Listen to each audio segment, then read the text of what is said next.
Então, vamos lá.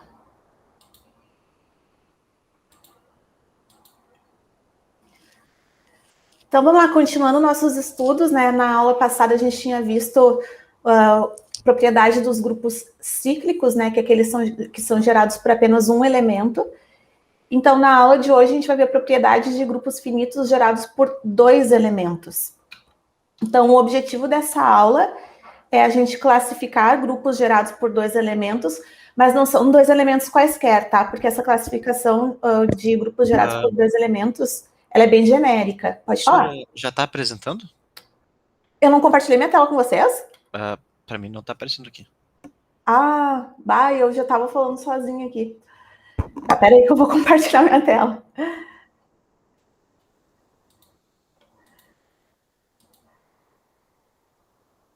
Tá, agora vocês estão vendo minha tela. Agora tá aparecendo. Tá.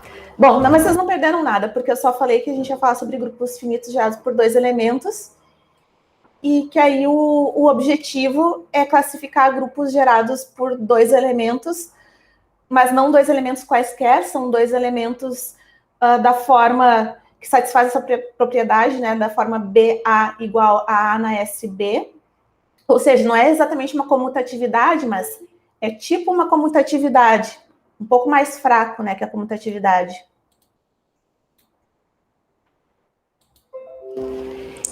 E aí, porque a classificação de grupos genéricos, assim, gerado por dois elementos, ela é uma coisa que não é muito fácil de ser feita.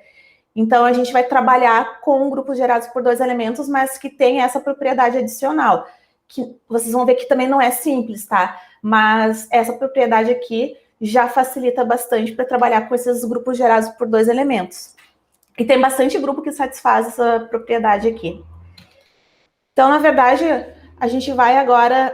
a gente vai caracterizar grupos gerados por dois elementos que satisfazem essa propriedade.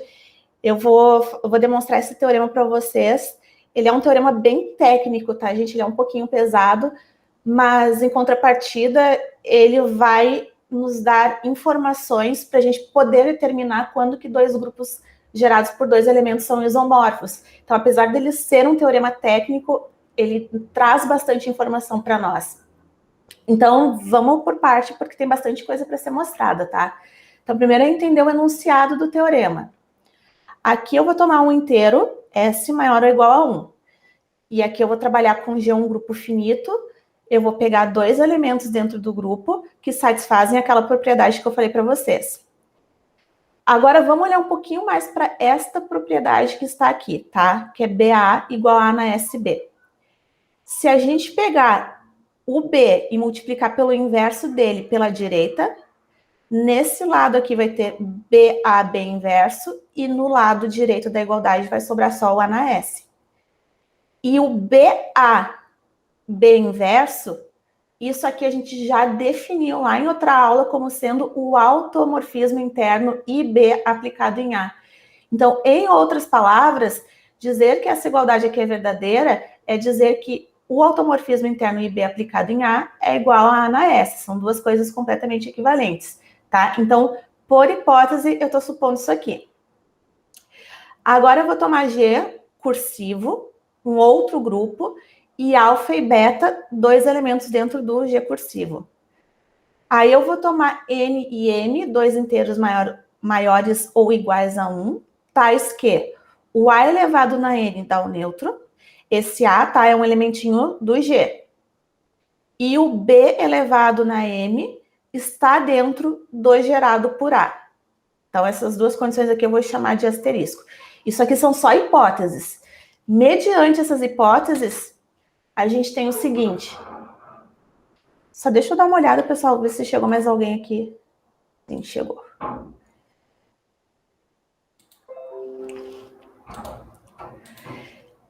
Tá, gente, então, mediante essas hipóteses, a gente consegue mostrar que B na T, A na R é igual a A na R, S na T, B na T, para todo R e T pertencente aos naturais.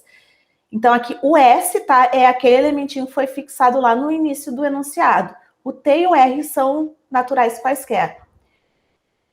E aí, partindo dessa igualdade, a gente tem que o gerado o grupo, né, gerado pelos elementos A e B, ele pode ser descrito como potências de A vezes potências de B, com essas potências variando de 0 até n-1, e o J, né, variando de 0 até m-1. O gerado, tá, pessoal, só para vocês lembrarem, aqui dentro tem potências do A e seus inversos, tem potências do B e seus inversos, e tem produtos dessas potências. Então, tem coisas do tipo A na I, B na J, e também coisas do tipo B na K vezes A na L. Só que aqui, nessa primeira igualdade, a gente está dizendo que potências do tipo BT A na R são sempre potências de A vezes potências de B, nessa ordem. Então, aqui, no final das contas, só vai aparecer potências do tipo AI, BJ, e não o contrário, né? E não também as BJ, A na I, justamente por essa primeira igualdade aqui. Então, por isso que aqui o gerado vai ter só elementos do tipo AI, B na J. Segundo item. Se os inteiros n e m são escolhidos minimalmente, satisfazendo aquela condição asterisco, que seja o A na N é igual ao neutro e o B na M pertence ao gerado do A, então o grupo gerado por AB tem ordem igual a N vezes M. E essa segunda condição aqui vem dessa caracterização, porque se o N e o M são tomados de forma minimal, então as potências que aparecem aqui, A na I, são todas distintas. Então, eu tenho N potências distintas. E aqui, B na J, também. Se eu tomar o M como sendo minimal, todas essas potências aqui vão ser distintas. Então, eu tenho N potências distintas vezes M potências distintas. Então, a ordem ali é N vezes M. Além disso, tá? A gente vai mostrar que se os inteiros N e M são escolhidos minimalmente, e se U é um inteiro tal que B na M é igual a A na U, então, ainda existe um homomorfismo do grupo gerado por A e B no grupo G cursivo, tal que F de A é igual a alfa e F de B igual a beta. Isso aqui é um C e somente C, tá? C e somente C, o alfa e o beta satisfazem essas condições aqui. Então, na verdade, são as mesmas condições do A, né? Eu só tenho um homomorfismo que leva... Aqui a gente vai pensar assim, ó, gerador em gerador, se os geradores satisfazem as mesmas condições. Mas tudo isso a gente vai demonstrar, tá? Isso aí foi só para entender o que está dizendo o enunciado. Então, a primeira coisa, tá? Note que, como G é finito, os elementos N e M existem de fato. Esses elementos aqui, ó. Porque, como G é finito, e a ordem de qualquer elemento divide a ordem do grupo pelo teorema de Lagrange, então, a ordem do A também tem que ser finita. Então, tem que ter um certo carinha que, quando tu eleva ele, dá o neutro. Então, isso aqui existe. E que B na M pertence ao gerado por A, na pior de todas as hipóteses, esse B na M vai ser um neutro que está dentro do gerado por A. Então, esse N e M sempre existem, dado que G é um grupo finito. Agora sim, vamos lá. Queremos mostrar essa igualdade aqui, primeiro item da letra A, para todo R e T pertencente aos naturais. Então, gente, a outra observação é que aqui eu estou tomando potências naturais pelo grupo ser finito também. Porque, em teoria, quando a gente toma o subgrupo gerado por elementos, né, por 1, por 2 ou por N elementos, a gente tem que tomar todas as potências possíveis, inclusive os inversos, que são potências negativas. Só que a gente mostrou lá na aula de subgrupo gerado, que quando o grupo é finito, essas potências negativas, né, os inversos, na verdade, a gente pode escrever ele como potências positivas. Então, no final aqui, como a gente está trabalhando com um grupo finito, eu vou tomar valores naturais considerando zero, tá? Então, por isso que aqui eu não estou tomando os RT percorrendo os inteiros. Bom, mas enfim. Então, demonstrar essa igualdade aqui é equivalente a, se eu multiplicar aqui nessa igualdade pela direita, pelo inverso de B na T, é equivalente a isso aqui. Que ainda, em outras palavras, isso aqui é a definição de automorfismo interno de BT aplicado a A na R. E aí a gente vai proceder à prova por indução em T. Então, primeiro, para T igual a 1, Então, aqui, estou supondo T igual a 1. Automorfismo interno IB aplicado a A na R. Automorfismo interno a gente já viu em outra aula, né? Que de fato ele é homomorfismo, mais do que isso, né? Ele é um homomorfismo objetivo, então ele é um automorfismo. E por isso, essa potência R que está aqui dentro pode pular para fora. E agora, IB aplicado em A, lá pela hipótese, isso aqui é A na S. Então, eu só vou substituir aqui esse IB aplicado em A por A na S, que nada mais é do que A na RS. Então, pronto, para T igual a 1, essa igualdade aqui é verdadeira. Então, supõe agora que a afirmação é válida para T menos 1, qualquer que seja o T maior ou igual a 2. Então, supondo que vale para todos os valores menores ou iguais a T menos 1, eu quero mostrar que vale para T. Então, eu vou escrever aqui, ó, automorfismo interno IBT aplicado em A na R. Eu só vou separar ele, tá? Isso aqui é o automorfismo IBT menos 1 aplicado a A na R, e depois aplica isso, o automorfismo interno IB. E aí, pela hipótese de indução aqui no IBT menos 1, isso aqui é A na RS T menos 1, que aqui eu só estou aplicando a hipótese para T menos 1. E aí eu vou aplicar o automorfismo interno IB nesse elemento.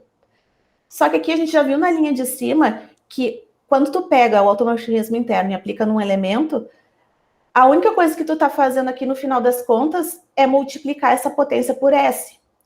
Então, aplicar isso nesse elemento, no final das contas, é multiplicar isso por S, e aí vai dar justamente o que a gente quer, que é o A na R, S elevado na T. Então, a primeira parte aqui a gente mostrou. Essa igualdade aqui tá ok. E aí, a partir desta igualdade, isso implica que qualquer elemento no gerado por A e B é da forma AIBJ para I e J percorrendo os naturais. Porque, a princípio, teríamos que considerar também os elementos da forma BK na L, que é o que eu comentei para vocês ali no enunciado. Mas agora a gente não precisa se preocupar, porque como a gente tem que essa igualdade é verdadeira, a gente só vai tomar potências do tipo A na I, B na J. Agora, o que a gente tem que mostrar é que esse J que aparece aqui, na verdade, ele não é um J qualquer, ele está preso entre 0 e M menos 1. Então, aí agora a gente vai usar a hipótese que B elevado na M pertence ao gerado por A. Então, se eu pegar qualquer Wzinho natural, de novo, tá? Eu estou lembrando aqui que eu estou pegando natural porque a gente está trabalhando com um grupo finito. Aí eu vou escrever esse W como um certo Q vezes M mais R, e esse R aí variando entre 0 e M menos 1. Só estou aplicando aqui o algoritmo da divisão. Então, quando eu pegar uma potência do tipo AVBW, esse W aqui, eu vou escrever ele usando essa decomposição do QM mais R. Então, vai ficar o B, MQ, BR. E aí, eu vou usar a hipótese que o B na M, ele pertence ao gerado por A. Então, esse BMQ é uma potência de A. Então, no final, quando a gente juntar esse produto aqui, isso aqui vai ser uma nova potência de A, um certo A na D. Não importa em SD, se der um valor natural. Vezes B na R. E aí, o R está preso entre 0 e M menos 1. Então, qualquer elemento que esteja no gerado por A e B, eu sempre consigo garantir que eu consigo escrever ele como uma potência do B, variando entre 0 e M menos 1. Então, eu amarrei a potência do B. Agora, eu vou amarrar a potência do A usando a outra hipótese. Então, a outra hipótese é que A elevado na N é um neutro. E isso implica que a ordem do A é menor ou igual a N.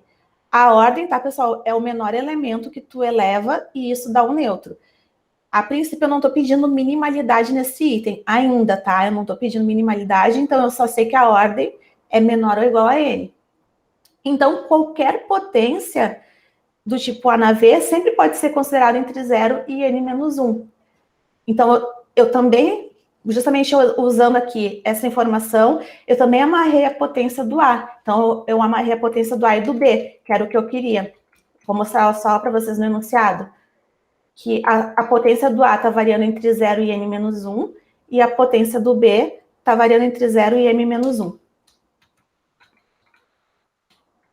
Então, tudo isso que a gente fez para mostrar o primeiro item do item A. Agora eu vou supor a segunda parte do item A, tá? É que suponha que o M e o N agora são minimais, satisfazendo essa condição aqui, do A na N ser o neutro e o B na M estar ali dentro. Então, a cardinalidade desse grupo gerado por A e B vai ser justamente N vezes M, porque aqui eu vou ter N potências distintas de A e eu vou ter, no máximo, N potências distintas, não, exatamente N potências distintas, e exatamente M potências distintas de B. Então, isso aqui no total vai ter N vezes M elementos. Agora vamos para a letra B. A letra B é um C e somente C, tá, pessoal? Eu vou lembrar vocês o que a gente tem que mostrar ali no item B. Então, supondo que os inteiros NM são escolhidos minimalmente, e o inteiro que satisfaz essa igualdade, então existe um homomorfismo do gerado por A e B no G cursivo, com f de A igual a alfa e f de B igual a beta, se e somente se o alfa e o beta satisfazem essas condições aqui. Então, vamos lá para a demonstração. Então, eu estou supondo que existe um homomorfismo do gerado por A e beta no G cursivo, tal que o f de A é alfa e o f de B é beta. Por hipótese, tá? O B e o A satisfazem essa igualdade aqui. Só que o beta e o alfa são as imagens. O beta é a imagem do B e o alfa é a imagem do A, pelo homomorfismo F. Então, a gente troca isso aqui por f de B vezes f de A, usa que F é homomorfismo, então a gente pode juntar esses elementos, aplico a hipótese que BA é igual a NSB, separo novamente por ser homomorfismo, posso jogar potência para fora porque é homomorfismo, e no final isso aqui vai ser A na alfa na S beta. E de forma muito semelhante, a gente também consegue mostrar que, mediante a hipótese que A na N é igual a E, o alfa na N também vai ser E, porque é só aplicar aqui, substituir o A por... só aplicar o F, né, o homomorfismo F, aqui eu substituo o alfa por F de A, e a mesma coisa aqui, como o B na M é igual a A na U, aí a gente substitui aqui o beta por F de B e o alfa por F de A e já vai sair o resultado. De forma bem semelhante ao que eu fiz aqui em cima, usando o que é homomorfismo. Então, um lado do C e somente C está mostrado. Agora tem a recíproca. Então, supõe agora que o alfa e o beta satisfazem essas condições aqui. Pela parte A desse teorema aplicada ao grupo G cursivo, a gente tem essa igualdade aqui, ó, ou seja, que os elementos do grupo gerado por alfa e beta são potências de alfa vezes potências de beta. E eu não preciso me preocupar com as potências em ordem trocada, né? Então, resta verificar que essa aplicação F, que vai do gerado por A e B no G cursivo, definida por F de... pego aqui uma potência, tá? A na I, B na J, e levo em alfa na I, B na J, é um homomorfismo.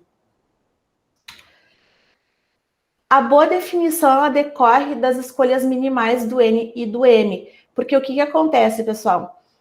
Eu poderia ter aqui uma potência do tipo A na K igual a A na L, se eu não tomasse o N minimal.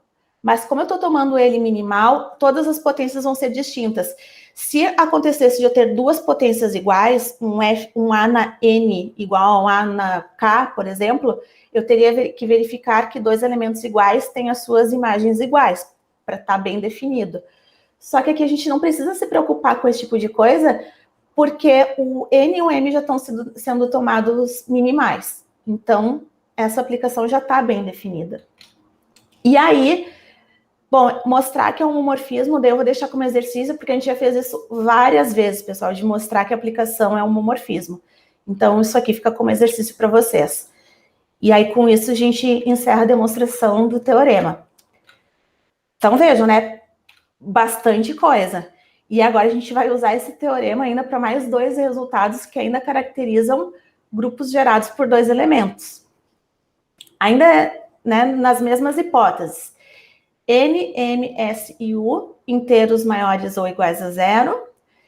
Então, se G é um grupo de ordem N, M, que possui elementos A e B, tais que, então satisfaz todas essas condições aqui, ó. O G é gerado por A e B, A na N igual a E, o B na M pertence ao gerado por A, que significa que ele é uma potência do A, e a gente tem aqui uma comutatividade fraca, né? Ou seja, que o BA é igual a A na SB.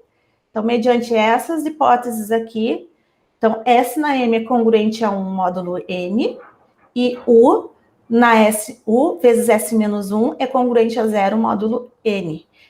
E, na verdade, isso aqui é um C somente C, tá? Reciprocamente, se vale essa congruência aqui, ó, o S elevado na M é congruente a 1 módulo N, e U vezes S menos 1 é congruente a 0 módulo N, então, existe um grupo de ordem NM que possui 2 elementos satisfazendo essas condições aqui. Essa demonstração do item 2, pessoal, isso aqui a gente não vai fazer no caso geral no nosso curso, porque o caso geral ele é bem complicado, a gente nem tem ferramenta para isso ainda. E a gente vai considerar só o caso particular em que o U é igual a 0, ou seja, né, que o B na M é igual ao neutro. E ainda assim, a gente só vai fazer isso lá quando estiver falando de produto semidireto, porque precisa de produto semidireto para mostrar a existência desse grupo. Então, hoje, esse item aqui eu não vou demonstrar. E a letra B diz que quando existir um grupo de ordem NM satisfazendo as condições acima, ele é único a menos de isomorfismos. Essa informação é importante para nós, que quando tem um grupo de ordem NM que satisfaz essas condições, ele é único a menos de isomorfismos. Então, vamos demonstrar primeiro a primeira parte, né? Que se vale essas hipóteses, então vale as congruências. Então, pelo primeiro teorema que a gente viu na aula, e a gente pode aplicar isso. Lembra que isso aqui valia para qualquer S e T naturais. Então, eu posso tomar aqui o M e posso tomar, em particular, o valor aqui é potência igual a 1. Então, B na M A é igual a na S M, B na M. Só que o B na M, ele é uma potência do A, por hipótese, né? Ele pertence ao gerado por A. Então, como ele está aqui dentro, esse B na M, ele comuta com A, porque ele é uma potência de A. Então, dentro do gerado por A, como aqui só tem potências de A, essas potências aqui comutam entre si. Então, esse B na M é igual a na B na M. E, portanto, a gente tem essa igualdade aqui. Daí, partindo dessa igualdade, a gente multiplica a esquerda pelo inverso do A e a direita pelo inverso do B na M. Então, aqui, ó, nesse lado, quando a gente faz as multiplicações, vai sobrar só o neutro, porque esses daqui vão se cancelar, esses daqui vão se cancelar. E no lado direito da igualdade, aqui eu vou ficar com B na M, B na menos M, que se cancela, e sobra A na menos 1, A na S na M. Então, sobra E igual a na S M menos 1. Como isso aqui acontece, eu posso concluir que S M menos 1 é um múltiplo da ordem de A, porque quando eu elevo ele nessa potência, está dando neutro. Então, assim, o S na M é congruente a 1 módulo N. E aí eu mostrei a primeira congruência. Aí eu vou mostrar agora a segunda congruência. O argumento é completamente análogo, porque a gente vai usar de novo o primeiro teorema, né, o item A do primeiro teorema da aula, que nos garante, agora eu estou tomando a potência de B como sendo 1, a potência de A como sendo U, que isso aqui vale para quaisquer naturais, e aí o B, A na U, é igual a A na USB. Só que o A na U, ele pertence ao gerado por B. E aí, de novo, por o A na U pertencer ao gerado por B, ele vai comutar com todos os elementos que estão aqui dentro. E aí eu vou usar o mesmo argumento que eu fiz antes. Se ele comuta, eu vou trocar o A na U com B de posição, vou multiplicar pelo inverso pela esquerda, vou multiplicar pelo inverso pela direita, e no final, depois repetindo o argumento, eu vou concluir que U vezes S menos 1 é um múltiplo da ordem de A. Então, pronto. U na S menos 1 é congruente a 0 módulo N. E aí a gente mostra a parte das congruências. Aí agora, para mostrar a segunda parte do item A, esse foi o que eu comentei com vocês, tá? A gente vai ver uma prova desse resultado somente no caso em que o U é igual a 0. Só para lembrar vocês, tá? No caso em que B na M é igual ao neutro. E essa demonstração aqui, a gente vai ver lá no capítulo de produto semidireto, que é essa proposição aqui, ó, a 599. Nessa proposição, a gente demonstra esse item. Também vocês vão ver que não é imediato e que usa... Aí eu vou precisar de produto semidireto, então não tem como eu falar isso para vocês hoje. Então, vamos mostrar agora a parte B. A parte B me diz que um grupo que tem ordem N vezes M, que satisfaz aquelas condições, é o único a menos de isomorfismo. Então, agora eu vou supor que G cursivo é um outro grupo que tem a mesma ordem, que possui dois elementos alfa e beta que satisfazem essas condições. E eu quero mostrar que esse grupo é isomorfo a G. Então, como eles têm a mesma ordem, então essa aplicação aqui, que vai do G para o G cursivo, que leva cada potência aqui, ó, eu estou supondo que o G é gerado por A e B, e o G cursivo, ele é gerado por alfa e beta. Então, essa aplicação aqui, que leva o A na I, B na J, em alfa na I, B na J, é uma abjeção. Só que aí eu vou aplicar a parte B do primeiro teorema da aula, que garante que essa aplicação aqui é um isomorfismo. Eu até deixei para vocês mostrarem a parte que é um homorfismo. Mas isso aqui é um isomorfismo. Então, na verdade, qualquer grupo, se vocês pegarem assim, ó, dois grupos, depois eu vou mostrar isso num exemplo para vocês. Dois grupos de mesma ordem. Se tu pega aqui, nesse grupo, tem dois geradores que satisfazem as condições. Aí no outro grupo, tem dois geradores que satisfazem as mesmas condições. Então, estes grupos são isomorfos. Não preciso construir isomorfismo entre eles. Este teorema já garante que eles vão ser isomorfos. Então, essa é uma forma da gente dizer quando que dois grupos gerados por dois elementos são isomorfos. Mais uma proposição, pessoal, e depois eu faço exemplos. Então, aqui sejam N, M, S e U inteiros maiores ou iguais a 0. G é um grupo de ordem N, M, que possui elementos A e B que satisfazem essas condições. Então, mediante essas condições, a aplicação que vai dos automorfismos de G no conjunto aqui dentro, tá? São pares ordenados do tipo alfa e beta, onde o alfa e beta são elementos de G, e esse alfa e beta que aparece aqui são dois geradores de G que satisfazem exatamente as mesmas condições que A e B. Então, essa aplicação aqui, que pega um automorfismo e leva o automorfismo aplicado em A e o automorfismo aplicado em B, é uma abjeção. Então, primeiro, tá? Isso aqui está bem definido, porque como A e B são geradores, F de A, F de B também vão ser geradores, porque homomorfismo leva gerador em gerador. E automorfismo é, em particular, homomorfismo, tá? Então, isso aqui está bem definido.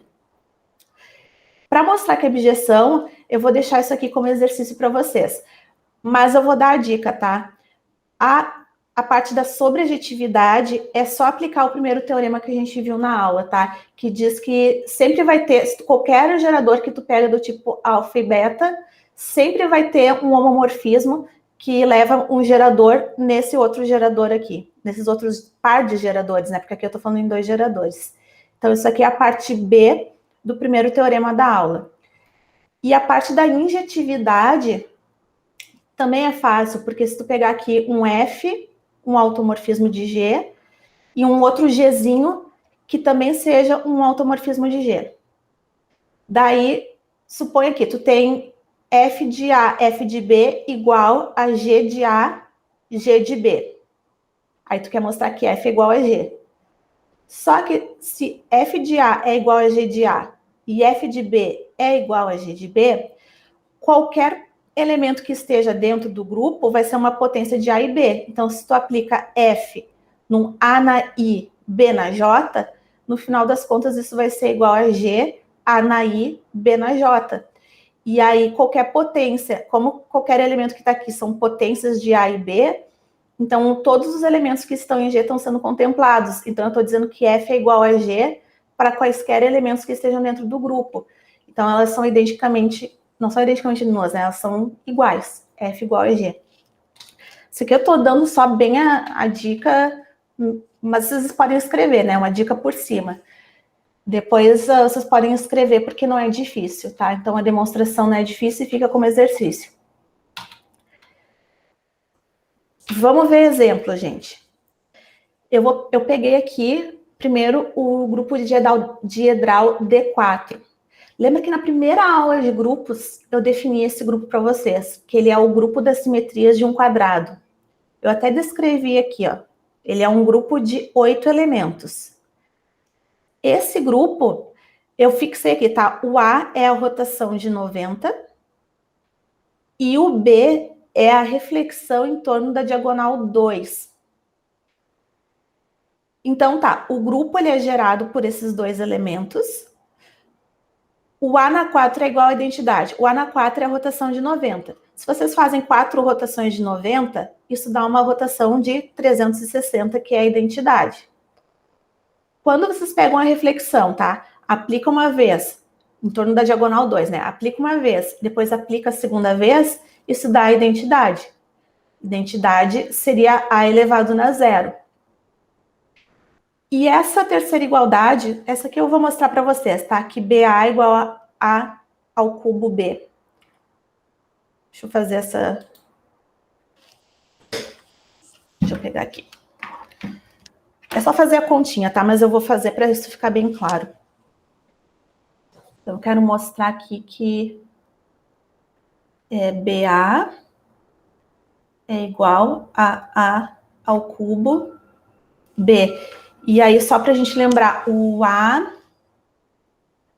é a rotação de 90 graus e o B é a reflexão em torno da diagonal 2. Então, deixa eu fazer aqui um desenho. A diagonal 2 eu estou considerando essa aqui, ó. Tá, essa aqui seria a minha diagonal 2. Tá, então, só para a gente dar nomes aqui. Então, vamos chamar isso aqui de vértice 1, vértice 2, vértice 3 e vértice 4. Quero verificar isso aqui, ó, que BA é igual a A ao cubo B. Então, BA significa, primeiro aplico a simetria A e depois aplico a simetria B. A simetria A é fazer uma rotação de 90 graus, aqui em sentido anti-horário. Então, se a gente pega esse quadrado aqui e faz uma rotação de 90 graus, olha o que acontece. Então, aqui vai o 1, aqui fica o 2, aqui fica o 3 e aqui fica o 4. Quando a gente aplica aqui a rotação A. Aí, agora eu vou aplicar a rotação B. A rotação B não, tá, é uma rotação também, né? Mas é uma reflexão em torno da diagonal 2. Então, quando a gente faz essa reflexão em torno da diagonal 2, eu vou trocar o 2 e o 4 de posição, o 1 e o 3 vão ficar fixos. Então, fica aqui. O 1 e o 3 ficam fixos, o 2 e o 4 mudam de posição. Então, esse aqui é o resultado final de BA. Agora, vamos fazer A ao cubo B. Bom, primeiro, né, que se A é uma rotação de 90 graus, A ao cubo é a rotação de 270. É 3π sobre 2. Então, nesse aqui, tá? Daí, primeiro eu vou aplicar o B.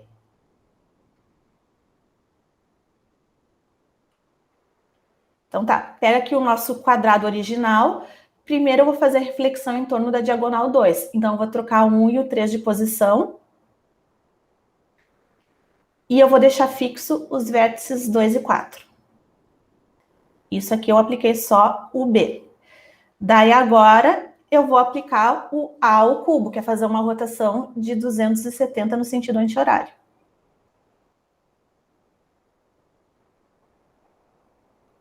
Tá? Então aqui o 3 vai vir para cá, o 2 vai vir para cá, o 4, deixa eu ver se eu estou fazendo certo isso aqui. 4 vem para cá, e aqui está o 1. Isto. Tá. Isso mesmo. Então, perfeito. Aí, quando eu fiz aqui a rotação de 270 nesse quadrado aqui, vai me dar esse resultado, que são iguais. Então, de fato, BA é igual a A ao cubo B. Tá?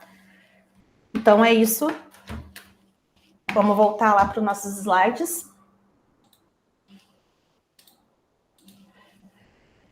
Então, o grupo de Edrall satisfaz essas condições aqui. Qualquer outro grupo de ordem 8 que satisfaça estas mesmas condições é isomorfo AD4. Então, aqui eu vou dar um exemplo de um grupo que é isomorfo AD4, que é um subgrupo do grupo das permutações de 4 elementos. E esse subgrupo, eu vou tomar ele da seguinte forma. Aqui dentro tem a identidade. Aqui eu estou escrevendo já em notação de ciclos, tá, pessoal? Que eu até falei para vocês assistirem um vídeo que eu expliquei direitinho como é que funcionam os ciclos. Essa permutação, ela manda o 1 no 2, o 2 no 3, o 3 no 4 e o 4 no 1. E esse elemento aqui eu chamei de A. Depois eu vou ter a permutação 1, 3, 2, 4, um produto de 2 ciclos disjuntos. Isso aqui é um ciclo de comprimento 2, outro ciclo de comprimento 2, que é o A ao cubo, ao quadrado. Depois o A ao cubo vai ser a permutação que leva o 1 no 4, o 4 no 3, o 3 no 2 e o 2 no 1. Depois eu vou tomar o elemento B como sendo 2A, agora de novo, né? Um produto de 2 ciclos disjuntos, que leva o 1 no 4, o 4 no 1, e depois o 2 no 3 e o 3 no 2. O produto de A e B, daí seria só fazer a conta mesmo, né? A composição dessas duas permutações, que daria o ciclo 2, 4. Depois, fazendo A ao quadrado B, isso daria 1, 2, 3, 4. E depois, fazendo A ao cubo B, isso aqui daria 1, 3. Mas, enfim, pode falar. Uma pergunta nessa partezinha, assim. Só para deixar bem claro, assim, para mim. Quando eu digo que o ciclo vai no 2 para o 4 e no 4 para o 2, tá implícito que o 1 vai no 1 e o 3 vai no 3. Isso, perfeito. Tá. Exatamente isso que quer dizer, que eles ficam fixos. O que não aparece aqui fica fixo. Tá bom, então. Obrigado. Tá, de nada. Então, gente, esse subgrupo aqui do grupo das permutações, como eu já coloquei ele assim dessa forma bem explícita, dá para ver que o A e o B são geradores, né? Porque qualquer elemento que pertence aqui são potências de A e B e produtos entre essas potências. Então, o G, ele é gerado por A e B. Que o A na 4 é igual à identidade. O A, ele é um ciclo de comprimento 4, que é o que a gente chama de 4 ciclo. E aí, todo 4 ciclo tem ordem 4. Um 3 ciclo, ou seja, um ciclo de comprimento 3 tem ordem 3. Um ciclo de ordem 2, um ciclo de comprimento 2 tem ordem 2. E assim por diante. Então, isso aqui, tá, é um ciclo de comprimento 4, portanto, a ordem é 4. O B, ele não é exatamente um ciclo de comprimento 2, mas ele é um produto de 2 ciclos disjuntos de comprimento 2. O que significa ser disjuntos? Significa que, ó, aqui eu tenho o 2 vai no 3, o 3 vai no 2, o 1 vai no 4, o 4 vai no 1, e eu não tenho intersecção entre esses 2 ciclos. Então, eles são disjuntos. Então, a ordem dele também vai ser 2. Ou seja, né, quando tu eleva ao quadrado, isso aqui dá a identidade. E aí ainda falta verificar essa última condição, que é BA igual a ao cubo B. Essa aqui daí eu vou fazer a continha para mostrar para vocês. Mas aí o que a gente conclui? Como a gente tem outro grupo que também tem ordem 8, que tem 2 geradores e que os geradores satisfazem as mesmas condições, então ele é isomorfo a D4. E aí, na verdade, a gente vai ver depois lá no capítulo de permutações que todo grupo finito, ele pode ser visto como um subgrupo de um grupo de permutações. Então, eu posso fazer isso com qualquer grupo finito. Eu sempre posso pensar em um grupo finito como um grupo de permutações. É só a gente saber qual é o grupo correto, mas a gente sempre pode pensar nisso. Mas, então, eu quero mostrar que isomorfo a D4 é esse aqui. Vamos fazer a continha. É a mesma condição de cima, tá? Deixa eu anotar ali, porque senão eu vou esquecer. Eu quero mostrar aqui BA é igual a A ao cubo B. Tá, daí eu tenho que lembrar quem é o A e o B. Bom, o A era de comprimento 4. Era 1, 2, 3, 4. E o B era o ciclo disjunto 1, 4, 2, 3.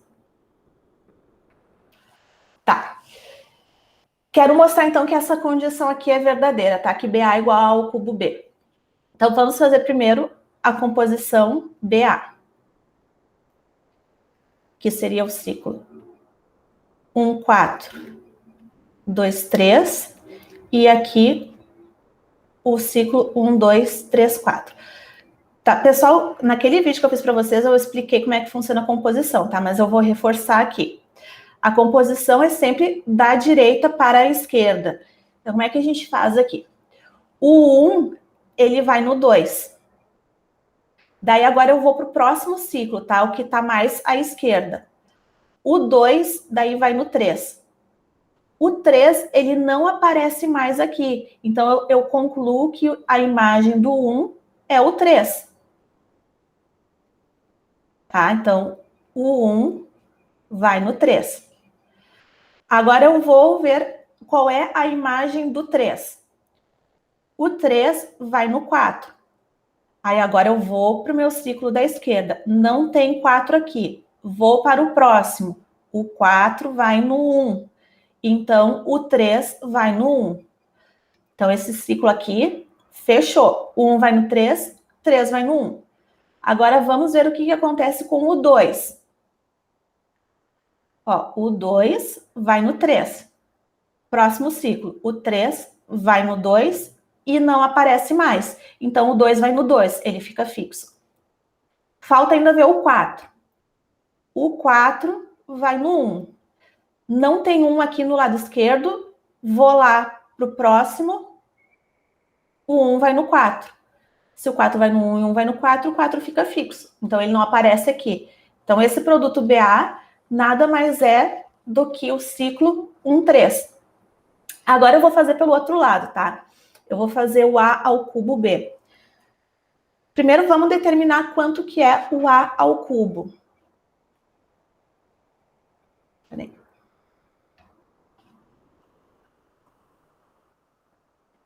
Nessa primeira vez, tá, pessoal, que eu tô, de fato, fazendo isso na aula aqui ao vivo com vocês, eu vou fazer bem passo a passo. Mas depois, quando eu for falar em ciclo de novo, eu vou falar de forma mais direta.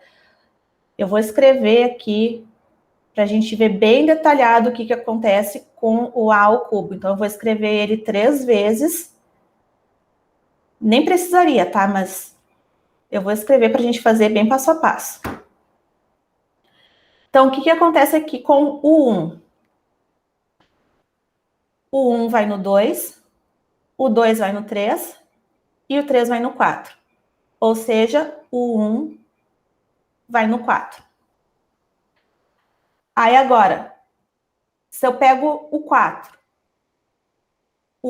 vai no 1, o 1 vai no 2 e o 2 vai no 3. Ou seja, o 4 vai no 3. Agora eu quero saber aonde que vai o 3. O 3 vai no 4, o 4 vai no 1 e o 1 vai no 2. Ou seja, o 3 vai no 2. E o 2, que é o que falta verificar, o 2 vai no 3, 3 vai no 4, 4 vai no 1. Fechou o ciclo, o 2 vai no 1. Tinha que fechar, tá, pessoal? Se não fechasse, quer dizer que a conta estava errada.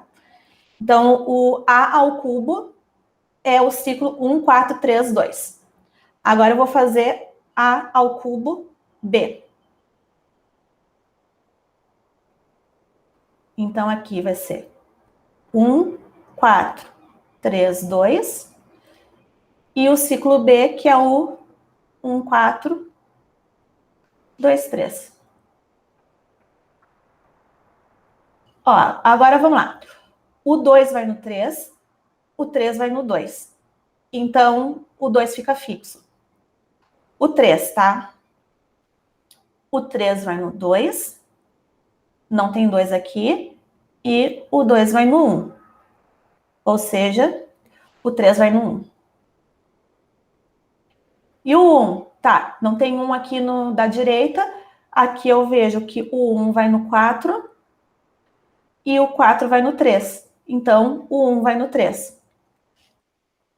Fechou aqui. Falta verificar o 4, tá? Mas o 4 vai no 1 e o 1 vai no 4, ou seja, o 4 fica fixo. Esse ciclo aqui, 3, 1, ele é igual ao ciclo 1, 3, tá? Que não importa a ordem que a gente está escrevendo. Significa que 1 vai no 3 e o 3 vai no 1. Ou seja, esses elementos aqui são iguais. Como a gente tem, então, outro grupo de 8 elementos que tem 2 geradores e que satisfazem as mesmas condições que o diedral, que é o que a gente provou aqui em cima, então esses grupos são isomorfos.